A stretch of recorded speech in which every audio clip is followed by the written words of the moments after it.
You're ready? So, I hope you're all fine, everything is good. Okay, so, I'm going to go through the whatever we talked about last time, and talk about what we are going to do today. Okay, so you help me. So, what was the topic last time, what we talked about in order? Individuals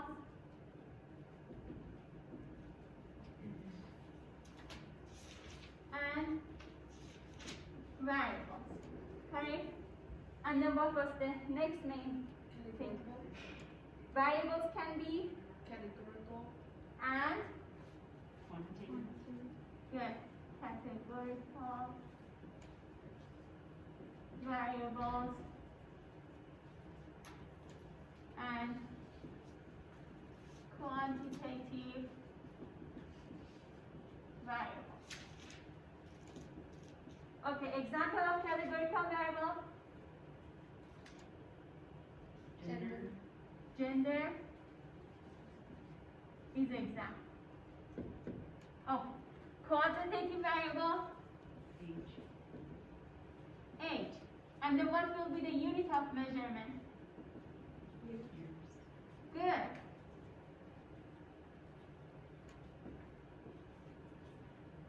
Very good. Okay, so now, what we did last time, we talked about the tools that we use to show variables, right?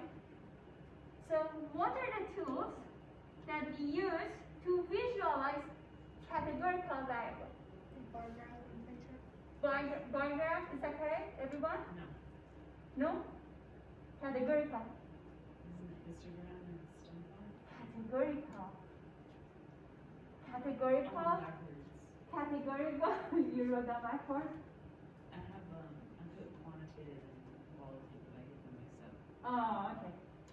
So, categorical, because we have groups, they are categorized to groups. We have bar graph or pie chart. Why? Because pie chart has a slices, right? And the slices shows groups, right? And then bar graph has these bars. Each bar represents a group. Correct? Okay. So what was that? Again, loud. The bar graph and pie chart. Bar graph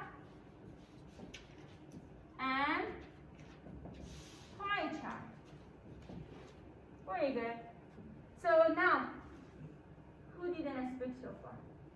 Tell me the difference between pie chart and bar graph, which is very outstanding, and we should always remember to choose between bar chart and pie graph. A bar graph adds to 100 and 100%, and pie chart is about 100. Is that correct? Who can explain this more? Pie chart doesn't necessarily add up exactly to 100, but close enough. And the bar graph just doesn't necessarily add up at all. Is that correct?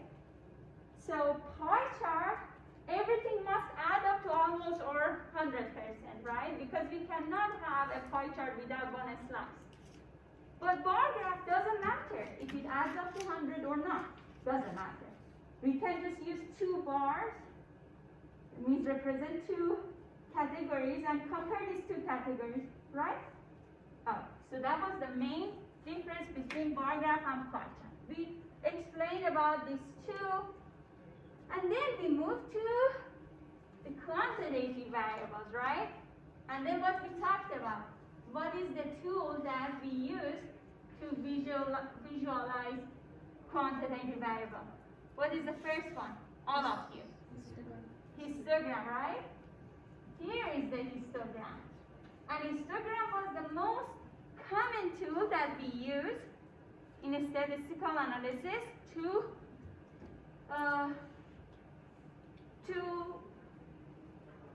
show the distribution of quantitative variables. And then what histogram had was class intervals were all continuous numbers, right? Is that correct? Just to refresh your memory. Okay, so this was the histogram, and then another graph. What was that, all of you? But we didn't go through a stem plot, right? So what we did, we explained the histogram, and we talked about what? We were talking about the overall pattern of histogram to show the shape of histogram, center, variability, right? So we are at this point, interpreting histogram, right? And still we didn't go through the stem plot. So what today we are going to do, we are going to talk about the interpreting histogram, because this is very important, right? We want to see, for example, I have a student in the class, I want to visualize their grades, where my class is standing grade-wise. As soon as I use a histogram, why am I using histogram for grade? Do you have any idea? Something that pops up in your mind. Why am I using histogram for grade?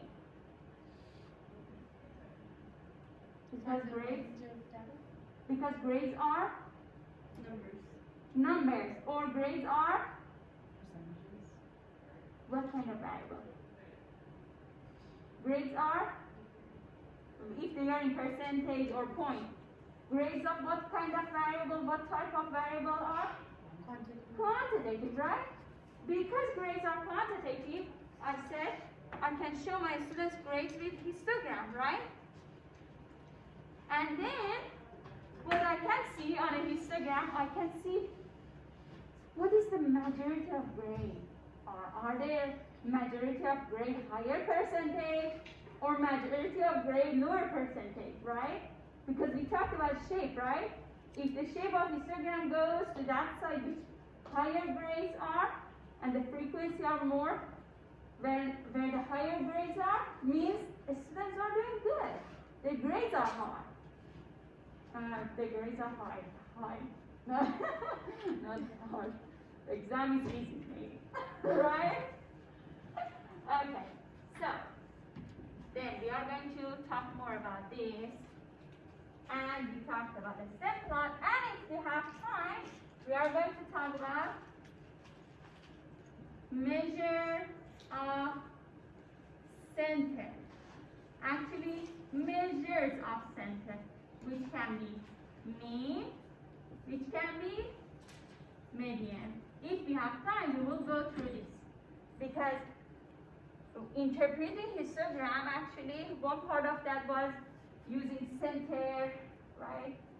So, centers are this. Okay, so I'm going to go to where we were last time, and to refresh your memory, we are going to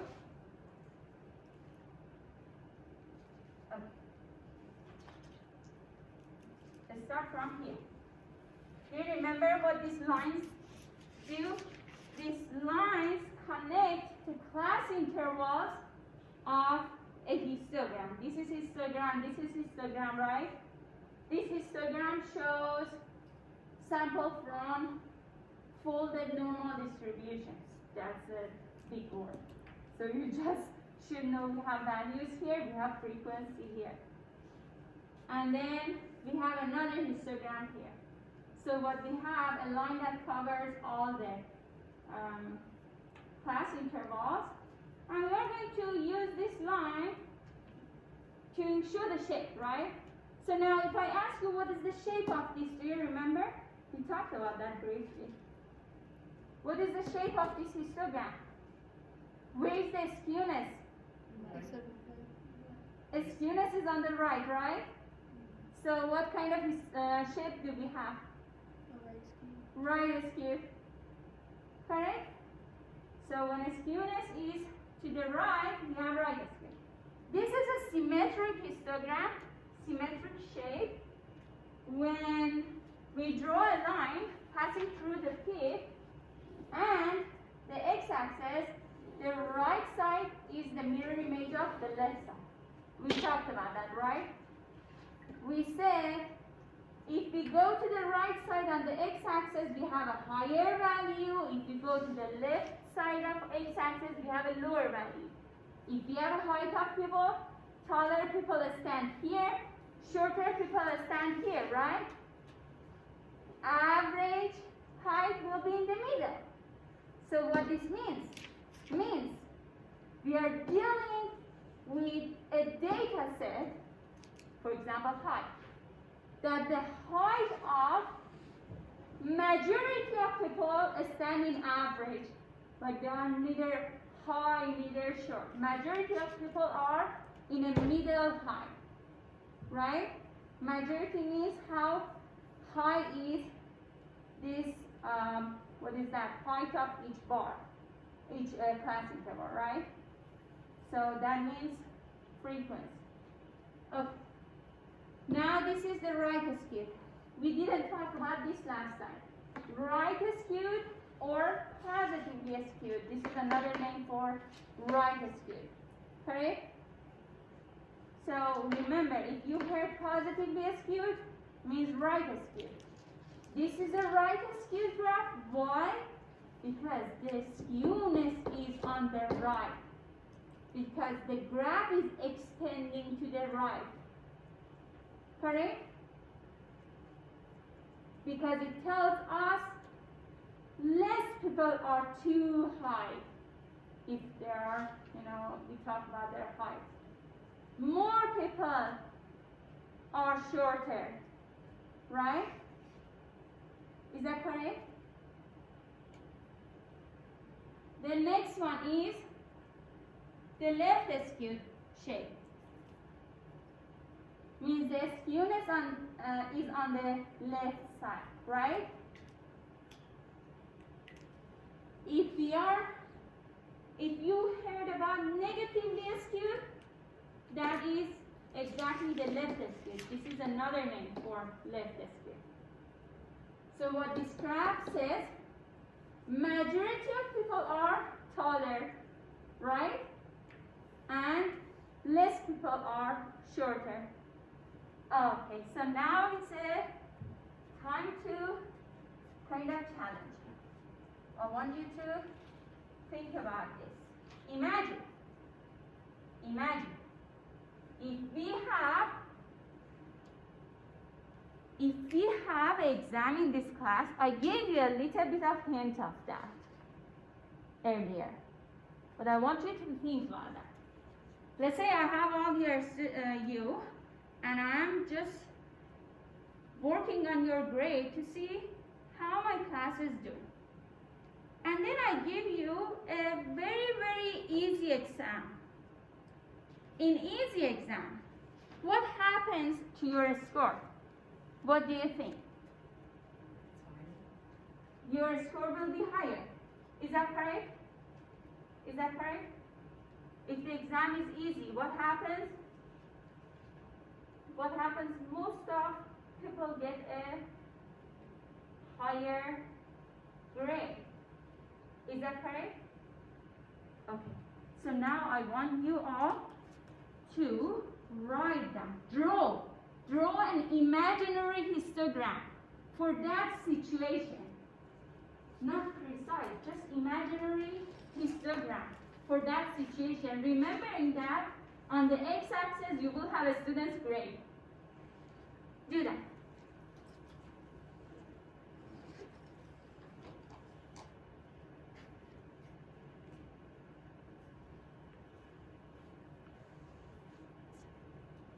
Well, you don't have to be very precise to write down a student's grades or anything. Just draw imaginary histogram, that's it. X-axis, y-axis, how the class intervals will be like, where is the higher frequency, where is the lower frequency.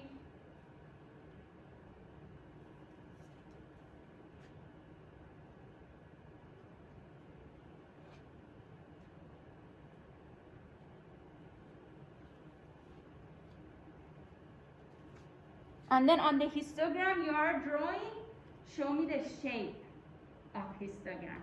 Exam is very easy, right? So what is this one? Okay. So you get that, right? So if you want to write down where is the maximum grade, where is the minimum grade,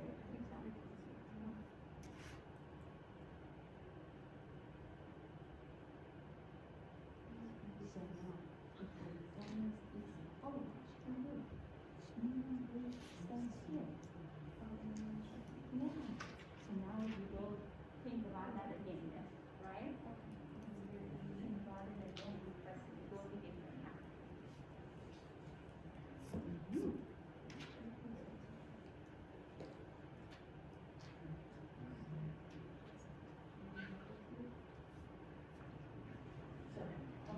So you have x-axis here, your x-axis.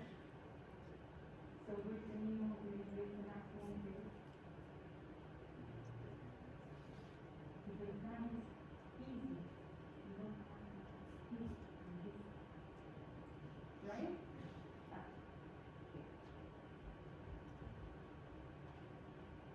So you ready? So where's the minimum? Oh.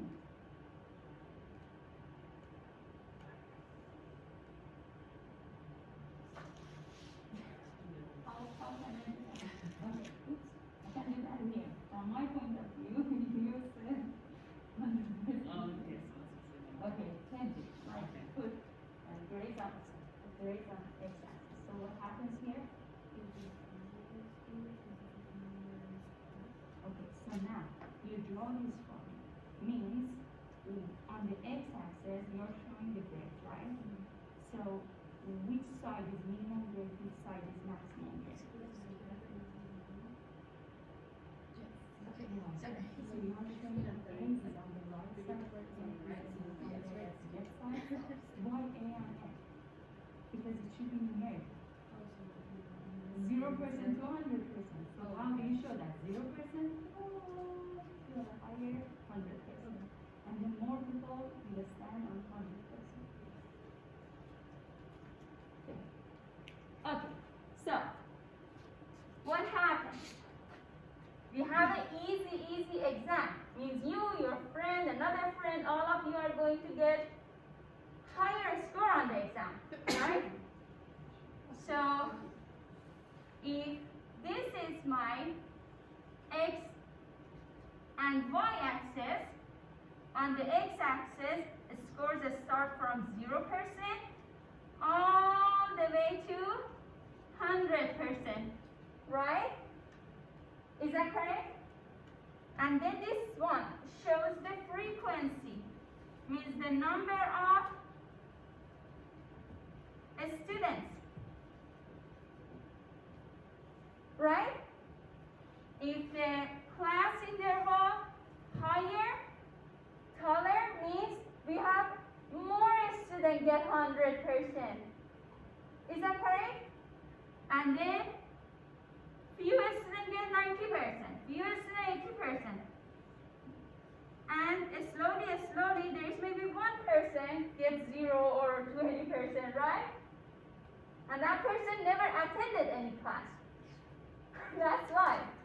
If the exam is easy, everyone is dropping the exam, right? So what is this shape now? Left. Left. Because the skewness is on the left side. Well, I cannot say wrong, but usually, if you're talking about the histogram, x-axis shows the values. But the bar graph was different. We could rotate it. But histogram usually, I always saw we showed histogram on in this way. X-axis shows the grades, height, weight, right? Years. Is that clear to everyone? Is that good? Okay, so now I think you are going to get this Next one. Now, fast. Draw a histogram that shows the exam is very, very, very difficult.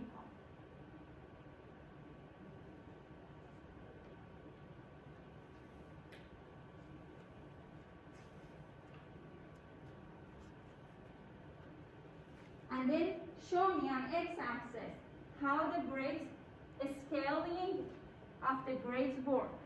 Where is the minimum grade? Where is the maximum grade?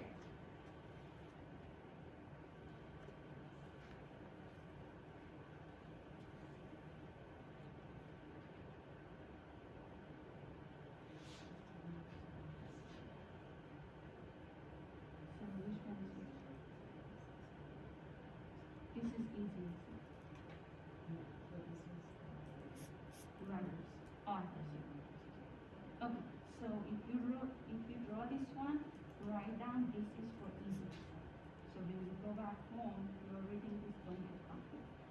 This graph shows the easy exam, what I showed, right? And then now work on the difficult exam.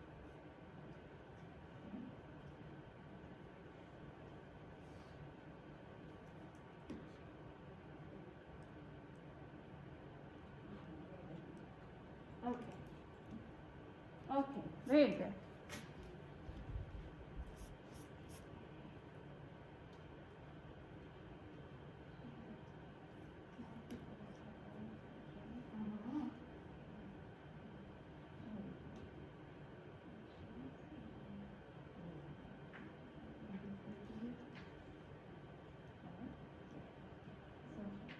Just write down here, this is for difficult exam. When you go home, you know what's going on.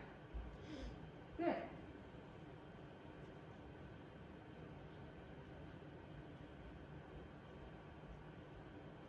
Very good. Okay, so I see that all of you understood what's going on, right? So now get together, think about the next one, which I feel it's more difficult. Okay, 2 by 2, 2 students.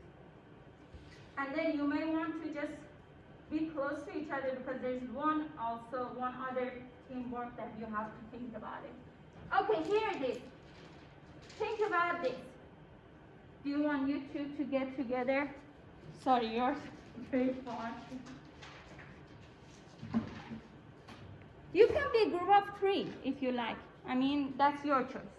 But think about it. What happens if we have a data on the price of houses? These questions were all on nursing exam. Some of my students later told me they saw these kind of questions on the exam that they had for nursing program. So these are important. This gives you an idea how the real world, real life data works. If we have a data on price of houses, if you want to draw a histogram for that, the price of houses goes on, there is a hint. Price of house goes on the x-axis, right? The number of houses goes on y-axis. So now, think about it together. What happens in America?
So the house is extending way to the right. Okay, do you get that now? It's a more cheaper house if you buy a house that you would buy, so that would make like all of that at the beginning. And expensive houses, or the more expensive the houses, the less the houses you buy. Does that make sense? Yeah. Yeah. What's the most expensive house you've ever been in? How many of those are in America? See? In a real life example, in reality, there's not much of, he said 1 billion. 1 billion house, right? Even there is not much of maybe 10 million, and there is a huge gap between 10 million to 1 billion. I said, that's right. So now, changing out. So now what happens? If you, for example, have 500, yeah, there are lots of houses here, there are lots of houses here, and then all of a sudden, you go to the right way there, right? Is that correct? So you get it? I think that they less skewed. So why? What happened? Because? There's more expensive houses. Yeah. So you said 1 million, but he was mentioning that there is a $1 billion house in America. Then there are few of them, right? So it was really big. You're right. It Yeah. goes to the, right. It will be extended to the right. Oh, it's to the right. Yeah. So that's we call that right. It is extended to the right. Okay. When it extends to the right, we have right to the right. Okay, so you all get it, right? So what is the skewness? Right. Right is good, right? Am I right? So, for example, there is a house in America that is 1 million. There are a few of them. And then still there are few of houses that are 10 million, right? So what happens? There is a huge gap between even 1 million to 1 billion. Means this graph is extending way to the right side. Means like this.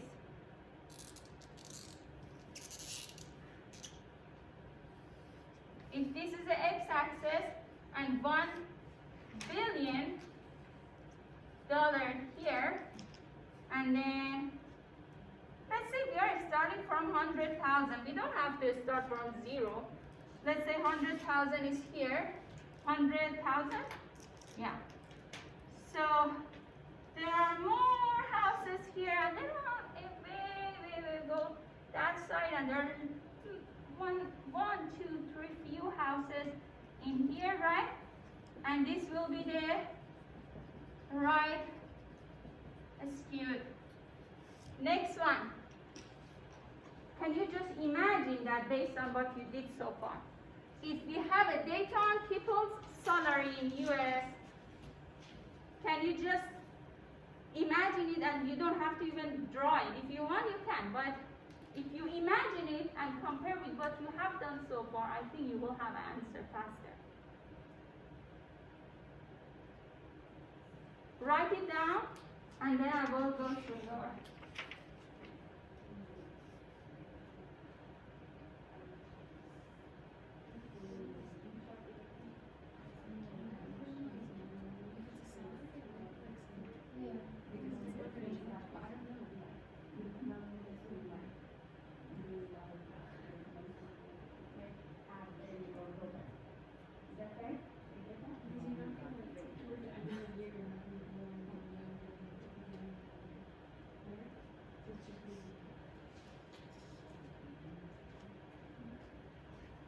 What do you think?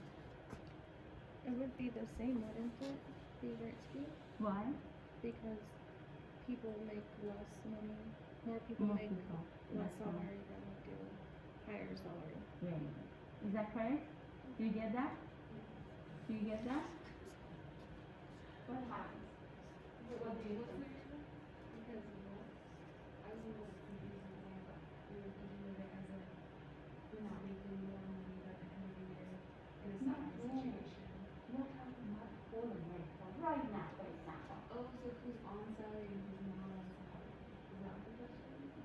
compare all the people who are on salary.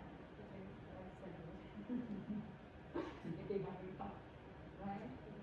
So how many people do you think have a $1 million every month? Higher salary compared to like a lower salary. Uh-huh. Oh, okay. So what do you think now? So we're looking the same as because there's going to be less, there's going to be more people making less. Do you think, is that correct? Yeah. So there are lots of people who get average or lower salary. Do you get that? Do you understand that? There are lots of people who get average or minimum salary, but there are few people all of a sudden have a really highest mind-blowing salary, right? So we have right skill. So now we have a conclusion here. In economic, when we are dealing with price of houses, price of cars, salary, income, we are dealing with a right skew distribution. So when we are dealing with price of houses, price of car, money-wise, income, we have a right skew distribution. And why is that? Because there are less people, few people make a really like high salary. There are less cars that are very expensive and people can buy it, right? So when we are dealing with money in economy, we are dealing with a right skew distribution in a population like America, like in a country. You say even world, maybe. Does it make sense? Is that clear? Do you get that? Oh. Okay, so now we know about the shape of distribution, which is one of the methods we use, one of the things we use to talk about the overall pattern. The next one that we are going to talk about is outlier.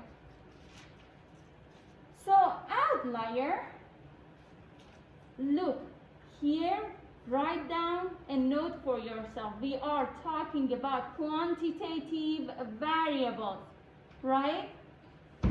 We are not even talking about categorical variable.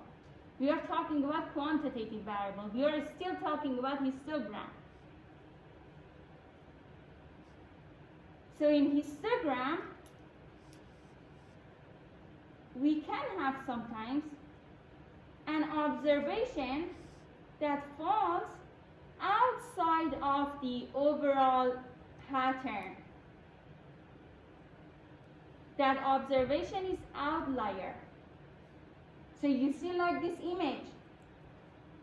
If I have a data set like my student in this class, and then all of a sudden I have one student step in and who is very tall, that person is an outlier because his or her height is way far from the rest of people. The house, $1 billion house, is an outlier. A person who earned $1 billion yearly is an outlier because that person falls outside of the overall pattern, the normal pattern, right? So like this image, the person is far from the rest height, based on his height. And now you can write down this note that outlier causes skewness, either right side or left side.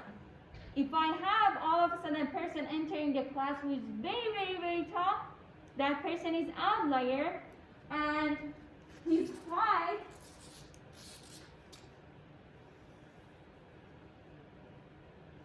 this is height. Tall, sure. His height will be here. This observation will stand here, right? and the rest of people are here. Correct? And then this causes a skewness. The shape changes and become right skewed, right? Do you see that? A person who all of a sudden adds to the data set causes skewness on the right side if he's tall. And then what happens? If there is a person enters to the class and he's short, he stands here, and the rest of people were like that, that person caused a left skewness, right? Is that correct? So we can have outlier on their either on their right side or on the left side. If you have outlier on the right side, causes a skewness to the right. If you have outlier on the left side, causes a skewness to the left. And outliers are important to know about them because sometimes they cause problems. Like later when we talk about the average, if average of grade in this class is, for example, 80%, and one student all of a sudden gets 0% on the exam, what happens? It ruins the average, brings the average drastically down, right? That causes problems. If all the students are around 17, something like that, and then all of a sudden one student over and over gets 100%, what happens? That student caused the average to be so high, and I forget about the rest of the students. Is that correct? So we should always detect the outlier and see what's going on. Sometimes, in even real data set, because a person who was entering the data did something wrong, instead of writing down a house which is $500,000, they write down 5 million. Add just one extra zero. So what happens? We will have an outlier. Is that really there is a house in that area which is $5 million? We should look into that and see if it is correct or it was just by mistake and should be removed or should be corrected. So it's important. Outliers are important. Okay. You get the concept of outlier? Now here is an example on histogram. So this is what I was talking about. Overall pattern is, for example, here, right? And then all of a sudden, we have some outliers on the right side. And this is about the age of people in the data set. So, in the data set, most of people were standing here, around this age group, and then all of a sudden we have some outliers. And then in this data set, which is about a stock return, we have an outlier here which shows one of the months, one time or two times, the stock was very, very low. The return was very, very low. And this data, this observation stands outside of the overall pattern on the left side. Do you get that? Is that clear?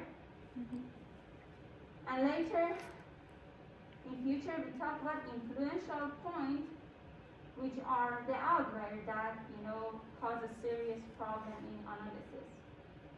So just keep in mind, there is another term that later we talk about, influential points.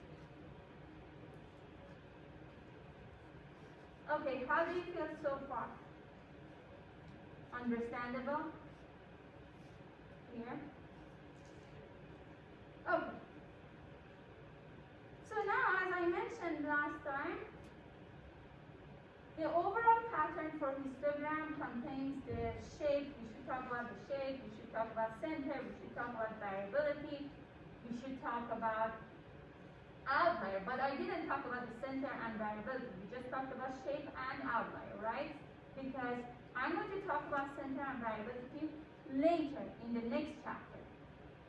we are going to measure them. They are going to learn how to measure center and variable. So for now, we jump to the next topic, which is the stem plot that we never talked about. This one. Okay, so a stem plot is another graph that we use to show the quantitative variables. And this graph, to be honest, this graph is the least common graph ever. But it's good to understand the graph because if you have a small data set, like if you're dealing just for 25, 30 individuals, that's the easiest one to draw. You know, drawing histogram is very difficult unless you have access to Applet and can use computer, right?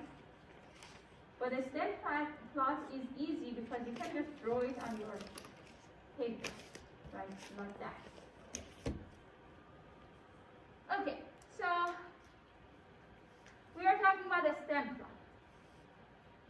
Well, you know that we are talking about the values. If I have like age of people 15, 20, 23, 32, 45, so on. If I have numbers like that and these represent the age of people, I can use a stem plot. So how it works? Okay. First of all, what I do personally, if I want to draw a stem plot, and I advise my students to do that, is the first step to organize your data from the minimum to the maximum. Minimum means the smallest value, maximum is the largest value in the data set. Let's say we have just this. Well, isn't that organized? It's already organized, right? Unless I add another number, I have a person who is 8 years old. I'm organizing it. I add 08 because I know there are lots of students ask this question. So now it's 8.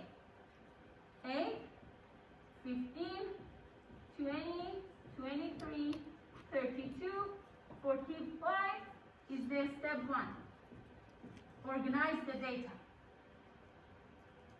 Then you are going to keep the 1 digit from the right side. Means if you have a number like this, 45, you are going to keep this. This is 1 digit on the right side, just 1 digit on the right side, doesn't matter how many numbers you have. 145, decimal, doesn't matter. Here this one, here this one, this one, this one, and this one. Whatever remains on the left side of this digit, we call that a stem. Then, step 2, what we do, we draw something in this form. On this column, we have the stem, and then we will have leaves. So I said that the number on the left side of these digits are the stem. So I will write them 0 because there is nothing on the left side of 8. I can show nothing with 0. To make this 8 a 2-digit number like the others. Right? Do you get that? To make this two-digit number like the rest of numbers, I add a 0 here because 0, 8 is 8. And then I will write down this as a stem. We have a stem 0, we have a stem 1, we have a stem 2, again we have a stem 2, we have a stem 3, we have a stem 4. So what I'm going to do, I'm going to list all the stems and pay attention to this 2. I didn't repeat that. Because note, a stem must not be repetitive. You just write it down once, not twice.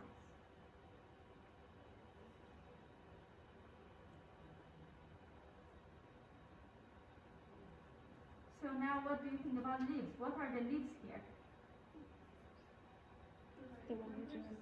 Those digits that left out, right? Is that correct? So what happens to how many number 2s there are? Yeah, that's what I said. A stem must not be repetitive. You just write it down once. So what do you do with you put a 0 and then a 3 for 20 and 23 on the leaves side? Exactly. So she said 2, let's look at the 2. What number we have as a leaf? 0 and 3. 0 goes here, 3 goes here. 0 and 3 are the leaves. That one digit you kept from the beginning, from the right side of the values, that number becomes the leaf. So what's the leaf for 0? A. What's the leaf for 1? 5. What is that? 5. 5. What's the leaf for 3? 2. 2. What's the leaf for 5? 5. 5. Good? Are we good here? So it's not a difficult thing. It's just, first of all, you have to organize. Second, you have to double check everything. And then you have to know the rule, how you are going to keep the leaf away, organize the stem, right? That's it. This is not that difficult. Okay, any questions so far? Are we good? Oh, something in my eye. I'm not good. Okay. So now look at this. Can you do it on your own? As much as you can, fast. Ask me question. I know you have questions. What is that? Decimal points. So it doesn't matter. The rule is the same. Doesn't matter if you have 3 digits, 5 digits, decimal, not decimal. Rule is the same. Keep the 1 digit on the right side. The rest will be there, a stem on the left side. So do we count the number on the right side of the decimal as the leaves? Just forget about decimal, you see. Treat this as just 2-digit number. Is that better? So do Just like forget about decimal. 61. Yeah, just treat that as 61. And apply the rule.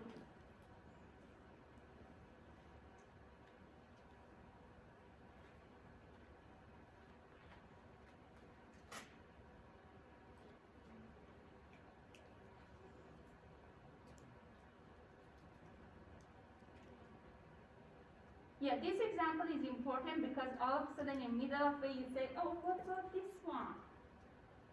There's something that maybe confuse you. And I want you to see that. I want you to deal with that and see what's the solution. It's already organized, right? So I helped you with the first step. You didn't have to organize it.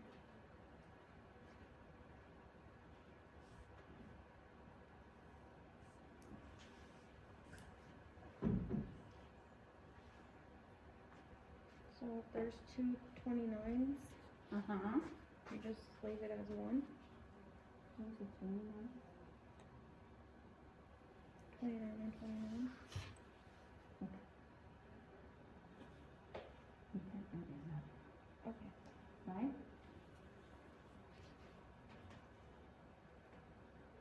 And then that will be your note now. Leaf can be repetitive, right? But the stem couldn't be repetitive. Okay.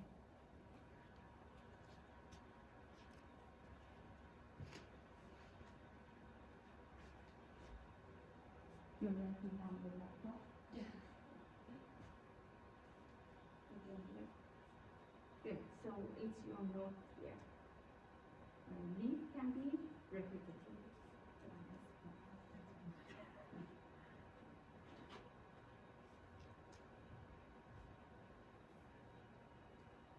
Yes. So leaves can be repetitive, right? Oh, that's nice. I like it. Would they be like, would they keep? No, don't keep that. Okay. Yeah. But you know already, you looked at the data, you already know you are dealing with decimal, right? And later when you are reading it, instead of 29, you should remember it was 2.9. Correct? Because it's, yeah. Yeah. So later after you draw the stem plot, you will remember that, oh, you know what? This is, I must fix this one. 5.9, 5.9. It's not 59.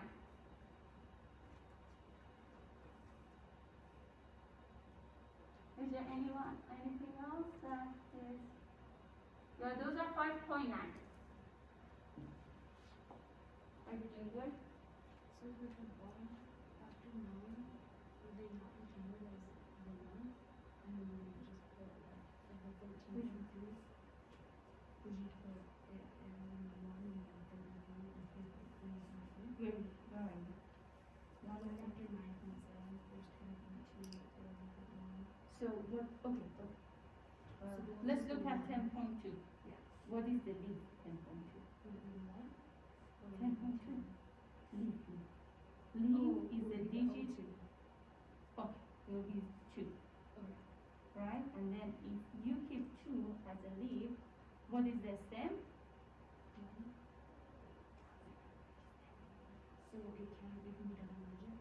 Yeah. Okay. Yeah, whatever remains. Okay. Whatever remains. 2 digit, 3 digit remains, that will, oh, you really love numbers. But that's like you said to me.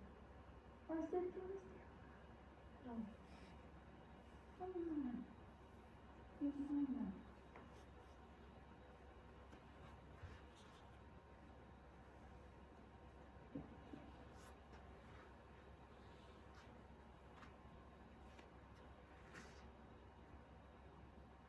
Okay, so what did you do after 11? Did you write down a stem 12? No. You should write it down. That is the other note. Oh. You should write it down, but what happens front of that 12, there is no leaf. Either you can put a like dash, something like that, or leave it empty. Okay.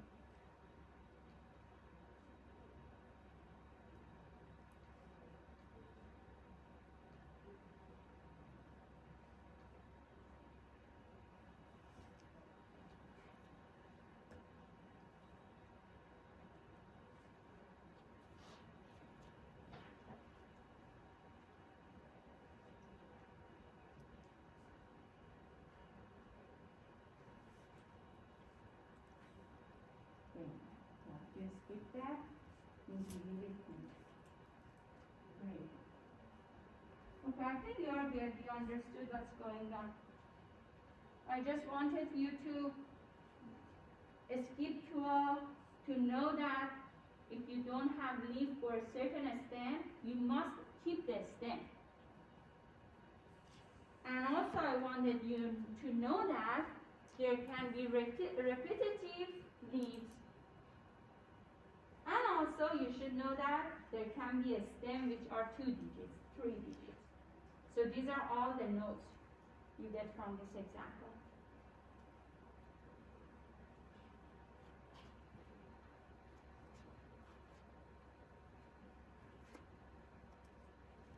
Are you good? Everything is fine? Okay, I'm going to show you this. This is the complete stem and leaf plot that you made, I think, up to here or all of it. Okay, so here is something that I really like my students to see that. So I'm going to rotate this stem and leaf plot the way the stem represents the x-axis of histogram, like this.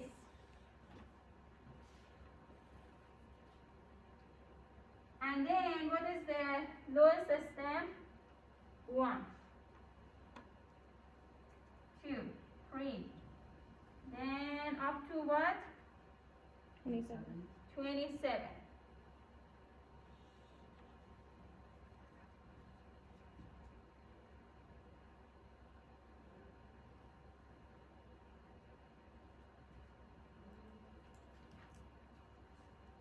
So from minimum to the maximum, right? On the x-axis, they have minimum to the maximum.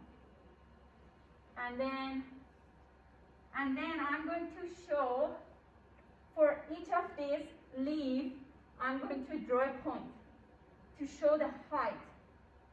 So how many leaves do you have for 1? Just 1. How many leaves do you have for 2? How many? 5. 1, 2, 3, 4, 5. 3? 6. It's 5. Oh. Okay, so Sorry. that's fine. Tell me, that's fine. Even if you say approximately, still I will get to the point I want to. 4? 7. Okay. Then 5? 4. 4. 2. 2. 3. 1. So where we are? 1 is which is 10. Stem 10, okay. 1. 11, 1. And then skip 12. 7. For which stem? 13. 13. Just 1. 7, 1, 2, 3, 4, 5, 6. Okay. Up to here. And then 1. we have some gap for 12. And then 1 for 14. 14. And Okay. then gap And there's gap to to 16. So it's 14, 15 is the gap, and then 16. 16. How many? 1. 1, And then another gap to 18 18, is 1. 1, And then 2. 2, And then a gap to 21. let's say put 21 here, Is 1. 1, And then another 1. another 1, Yeah. okay. And then there's that gap from 22 to 27. And 27 has 1. Very good, thank you. Okay. Do you see what I wanted to show you?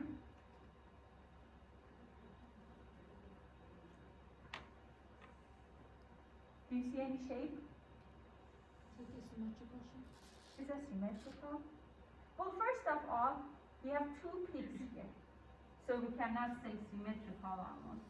Like almost like this. 2 peaks. One more pair. And then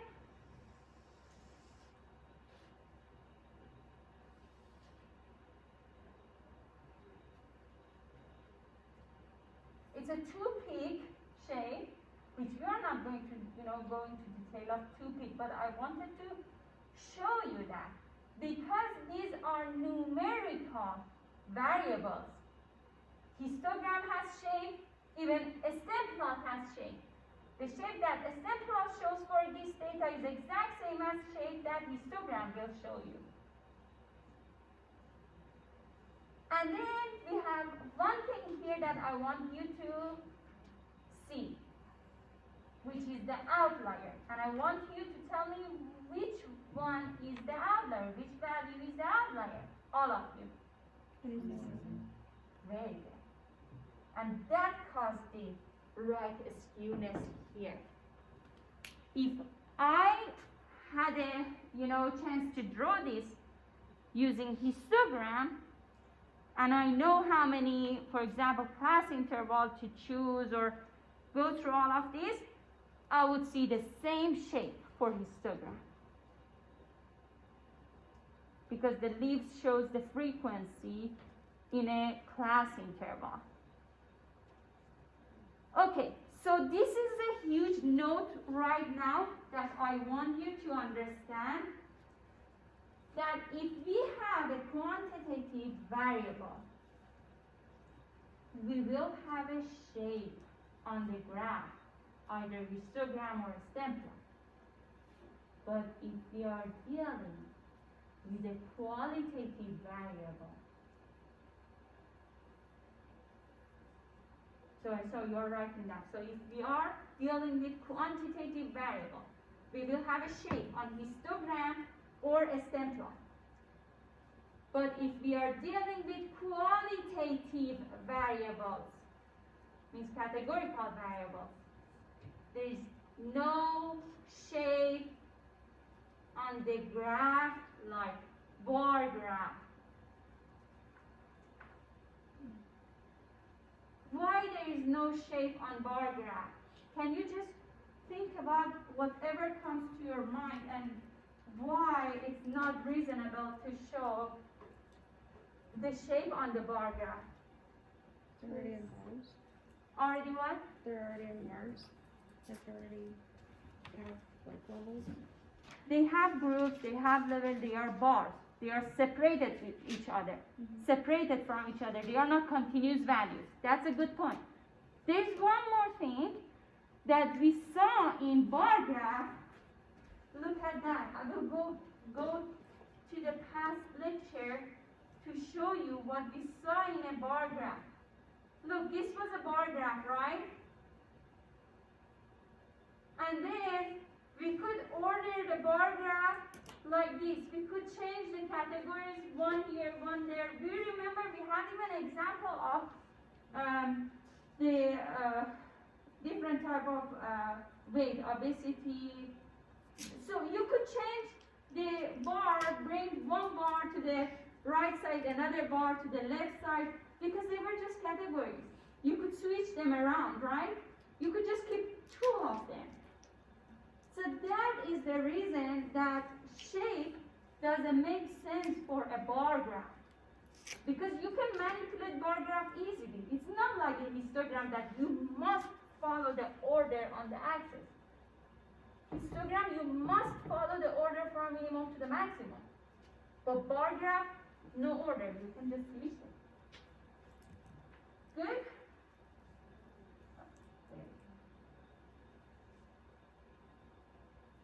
Okay, so now,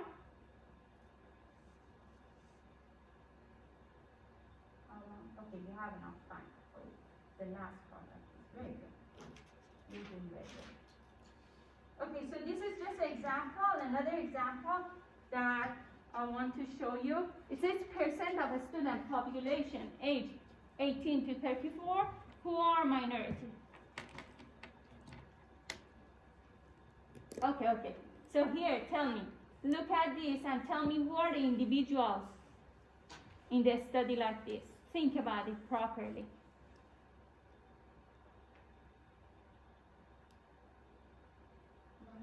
The minorities? Who are the minority?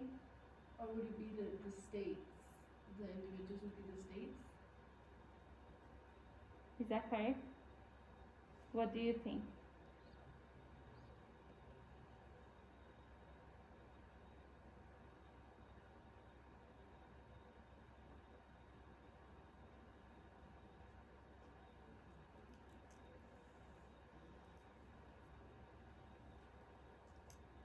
It's a little bit tricky. So, percent of something, characteristic of something, right? That something is the state population age 18 to 35, right? It's like a long kind of word, long sentence that can be the individual. A state population age 18 to 34 are the individuals that we are talking about. A state's population.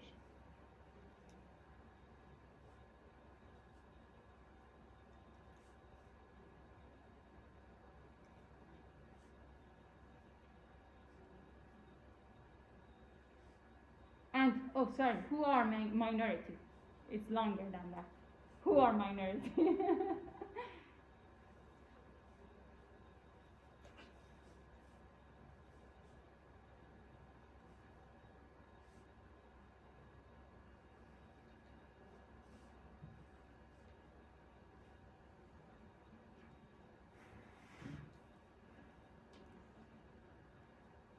Okay, so these are the numbers we have.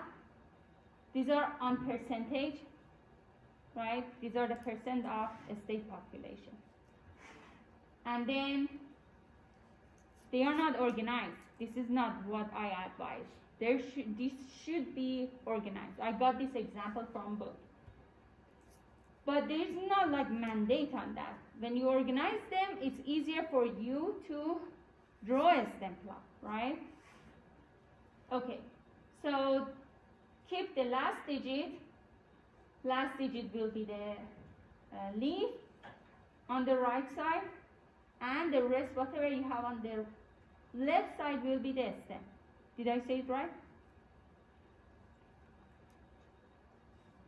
And then leaves here, stem here, and then they organize them in this way. 0, 1, 2, 3, 4, 5, 6, 7 are the stem, and the rest are the leaves. And then there are more leaves for example, a stem 3. And then now when they put all of them, we see there are repetitive number for leaves and no repetitive number for a stem. And there is no gap. And you tell me the shape, all of you. Yeah, like this.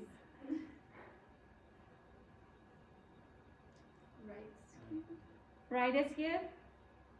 Right askew, right askew, what do you think?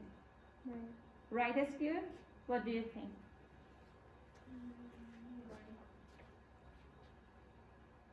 Why? Because if you rotate it, a stem 5 is on the right side, and a stem 5 has a smaller number of leaves, right? And then a stem 0 is on the left side, correct? Then it skews to the right. What is the skewness? You got that? You got that? Good. Oh. So now there is another last concept about a stem plot, that sometimes if you have what's the opposite of too many, too little? Have less data, what you can do, you can break down the stem and have 2 stems of 1. But there is a rule on that. If you have 2 stems of 1 number, you have to have all the leaves from 0 to 4 here, all the leaves from 5 to 9 here. Right? So there's a rule. If you are splitting the stem, half of the leaves width-wise, like 0 to 4 goes to the first stem, and the rest of them, 5 to 9, goes to the next stem. Why would you split them? If you have less data, like if you had just 15, 16, 17, looking at the shape would be so difficult. As I mentioned, it's like working like a class interval. If you had just 3 class intervals in compared to 1, 2, 3, 4, 5, 6 class intervals, you're extending the class intervals to the more class interval to be able to see the shape easily, right? So that's the reason. So this is the way you do that. If you have number from 153 to 175 and order all the number, if you draw a step plot, you will have something like this. And then, here is your thimble. So what we do, actually we don't have enough time, but I want you, both two of you, so fast discuss about it, how you will order that as fast as you can. Okay? 2 by 2. It takes maybe 2 minutes of your time. We have 1, 2, 3, 4, 5, 6, 7, 14 values, and I want you to draw a stem and leaf plot of these. And these are the data on the car theft in a large city over 14 days ago.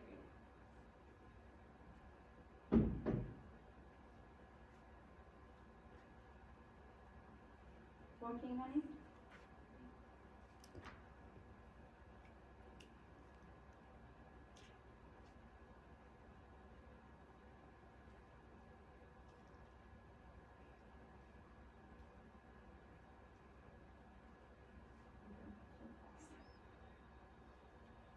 Good, yeah. She was crossing on each number that she had a stem and leaf. That works very good.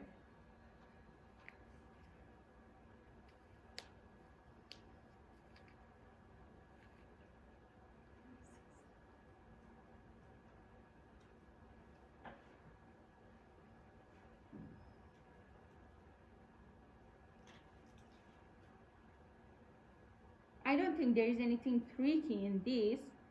It's just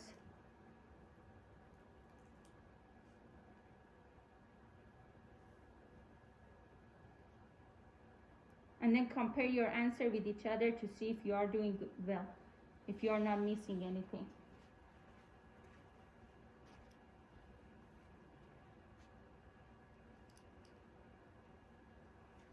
One, three, four. 1, 3, 4. She has more than she has more. I haven't finished this one. Oh.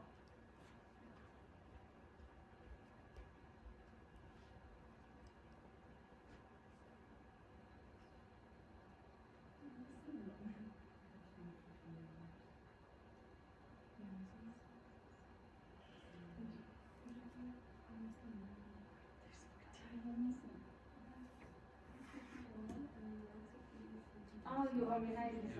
Good. Good. Yeah, so when you organize all the values, it's always good to count them to see how many values you have. So how many are? 1, 2, 3, 4, 5, 6, 7, 8, 9, 10, 11, 12, 13, 14.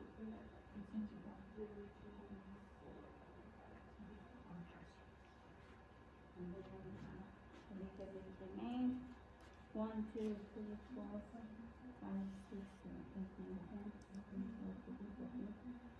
Do we have 2 for 54? Do we have 2 54? No. No? Oh, there is something here. 1, 2, 3, 4, 5, 6, 7, 8, 9, 10, 11, 12, 13, 14. There is something here. We don't have 54, 54.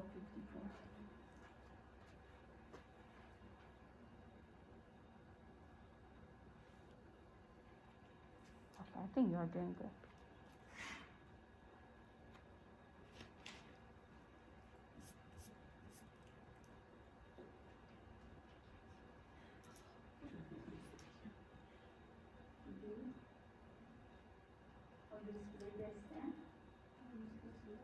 That's fine, yeah, it says a split is off for about that.